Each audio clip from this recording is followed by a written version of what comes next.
You've been in that moment, haven't you? Where you stand at the threshold of engagement, a sudden dinner invitation, the onset of a demanding meeting, or even just the unexpected chime of a persistent text message. Just before you cross that line, before the first word is spoken or the first filter is applied, you are forced to deliberately regulate your own breath. This slight, involuntary deceleration is not mere anxiety. It's the quiet, mechanical click of your internal system, powering up a rigorous, resource-intensive defense mechanism. In that pause, your mind is already running an invisible, urgent cost-benefit analysis. How long must I maintain this expression? Which inconvenient truth about myself must I conceal? Which version of my identity is required for the next 30 minutes? For many of us, particularly the highly observant and sensitive souls, the simplest available language to articulate this chronic exhaustion has been the sharp declaration.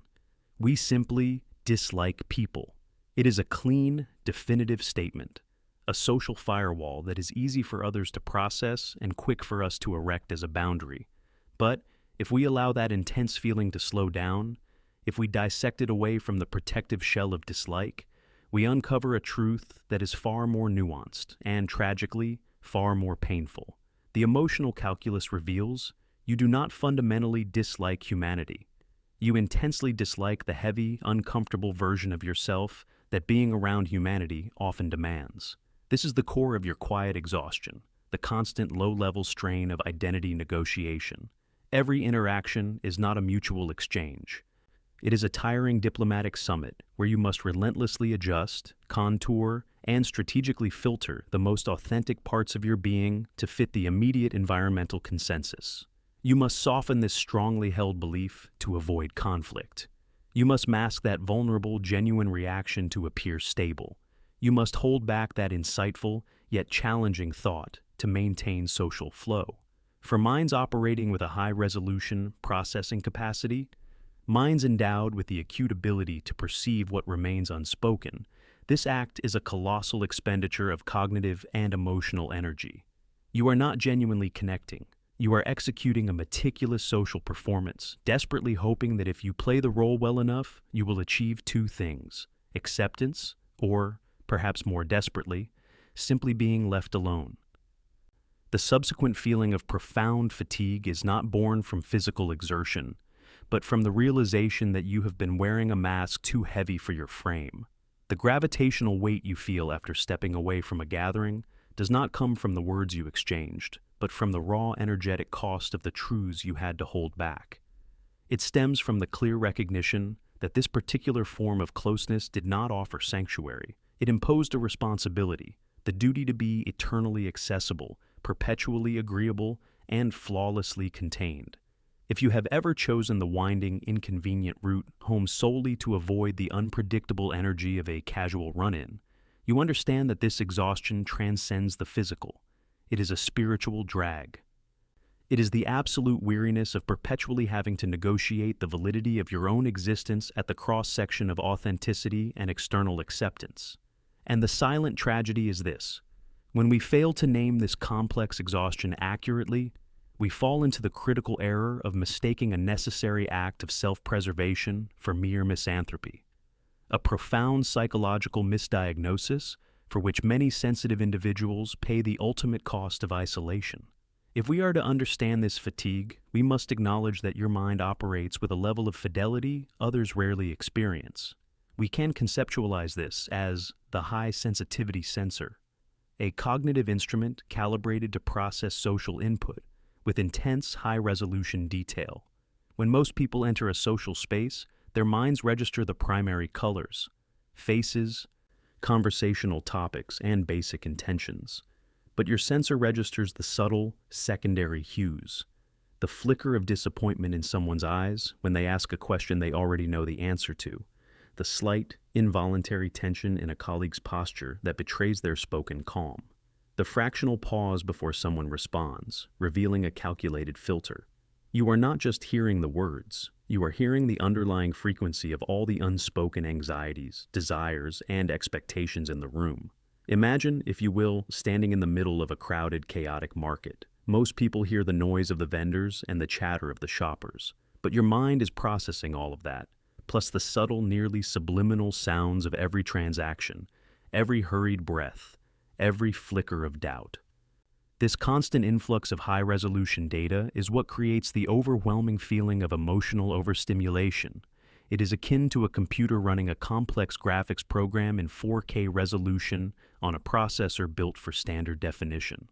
The system doesn't crash immediately, but the fan runs hot, the processing slows, and the entire interface becomes sluggish and frustrating. This is why silence and distance feel like necessities, not luxuries.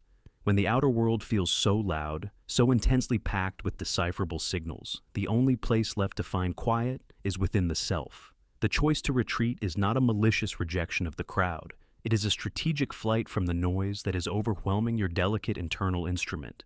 You are not avoiding connection, you are preserving the bandwidth needed to function. And this need for quiet preservation, this deep requirement for stillness, is often the very thing the rest of the world misinterprets as coldness or aloofness. When the high sensitivity sensor is chronically overloaded by social signals, the constant performance, the filtering, and the detection of subtle inconsistencies, the experience transitions from mere fatigue to a state of neurobiological depletion. Your central nervous system perceives this chronic overstimulation not as benign social interaction, but as a low-grade, persistent threat. Under this sustained pressure, the brain initiates a protective, resource-saving measure. It's a form of internal triage. The cognitive machinery responsible for high-level social processing and self-regulation, primarily housed in the prefrontal cortex, becomes taxed. To conserve essential energy, the system begins to dampen emotional responsiveness. This is the physiological basis of emotional blunting. You don't suddenly stop caring. Your brain is simply dialing down the sensory input to prevent a catastrophic system crash. Crucially, the reward circuitry, governed by dopamine pathways, reevaluates the social landscape. Dopamine is released when an action is associated with a positive, predictable outcome. But when social interaction consistently leads to energy depletion, confusion, or the pain of identity negotiation, the brain learns to associate those activities with a deficit. The expected reward, genuine connection and validation, is often replaced by exhaustion and relief at the interaction's end. Consequently, the social reward circuit goes offline. The feeling of anhedonia in social settings is therefore not a moral failing or a lack of will. It is a direct consequence of a survival calculation. Your brain determines that the perceived cost, the enormous effort of constant scanning and filtering, far outweighs the unpredictable, often minimal reward. You are not consciously rejecting people. Your autonomic nervous system is strategically enforcing a resource lockdown. It is a survival mechanism mistaken for apathy. The immediate biological shutdown is only half the story. The enduring need for distance, the deep-seated preference for solitude, speaks to the architecture of retreat, a structure built not overnight, but brick by cumulative brick from past emotional history. The foundation of this retreat is often not grand, dramatic trauma, but rather the slow accumulation of subtle, persistent emotional injuries. Perhaps you learned early that sincerity was often met with criticism, or that expressing a deep need was swiftly dismissed. Maybe you experienced conditional kindness, where acceptance felt like a temporary loan, revocable the moment you showed your true complexity. These experiences teach a profound self-protective lesson. Unpredictability is dangerous, and safety lies in emotional distance. The mind concludes that while solitude may bring loneliness, it also brings predictability. Loneliness in this context is a known quantity, a static, manageable emptiness. People, however, represent a volatile, dynamic risk. They are the source of potential pain, misunderstanding, and unexpected cost. Your distance, therefore, is not a manifestation of coldness. It is an act of defensive resource allocation. It is the conscious or unconscious construction of a psychological buffer where you can finally relax the constant vigilance. You are not rejecting the idea of connection. You are rejecting the volatility and the high emotional tariff that connection has historically demanded of you.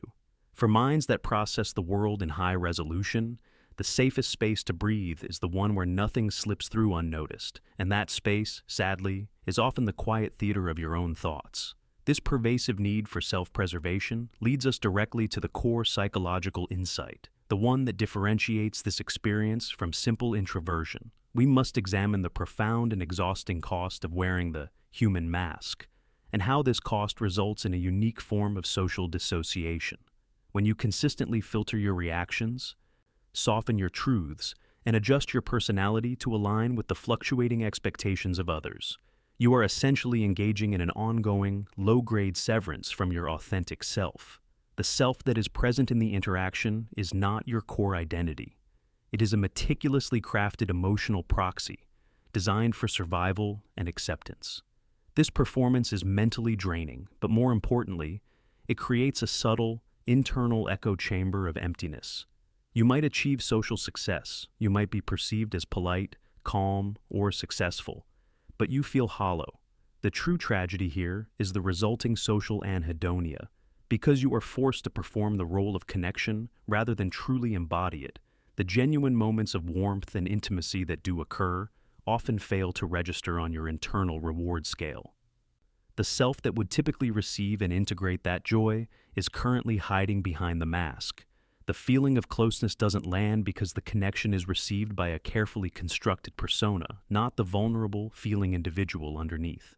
You are not fundamentally incapable of experiencing joy. You are simply exhausted by the effort required to be present and authentic simultaneously. The price of social acceptance, in your calculus, has become the subtle, slow loss of yourself. And for a sensitive, introspective mind, that loss is intolerable. Therefore, the retreat into solitude becomes the only place where the mask can be safely removed, allowing the fragmented self to attempt a difficult, necessary reintegration. If the core pain is the price of the mask, the natural extension of this journey is the search for a new kind of social nourishment. We must shift the focus from what you are avoiding to what you are truly seeking. You are not searching for isolation. You are searching for the rarity of genuine stillness. Your mind is not built for stimulation. It is built for depth. To ask someone with a low stimulation threshold to constantly engage in rapid, surface-level exchanges is like asking a deep-sea submersible, designed for pressure and darkness, to thrive in the shallow, turbulent waves. The environment is simply hostile to its core function. This is why the ideal connection, for you, is defined by what it lacks. It lacks performance, it lacks demands, and crucially, it lacks the need to constantly fill the silence. You require stillness as a nutrient, a restorative, essential element that allows your system to process the world without overloading. When you withdraw, you are not closing the door on people. You are simply waiting for the kind of person who knows how to knock gently.